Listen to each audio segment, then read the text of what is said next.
Гомельшчына трэці год запар лідар сярод рэгіёнаў пасля горада Мінска.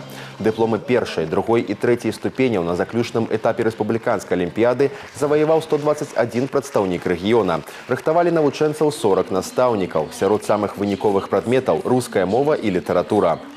Ребята завоевали 12 дипломов.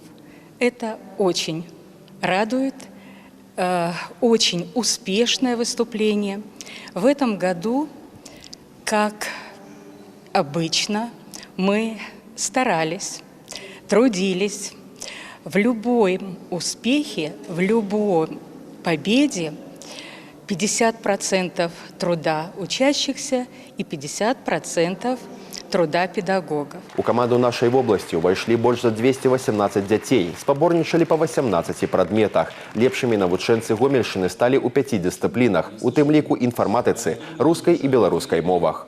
Одним из основных показателей работы системы образования в любой области, в том числе и в нашей, является показатель выступления наших детей на олимпиадах и конечном итоге республиканской олимпиады.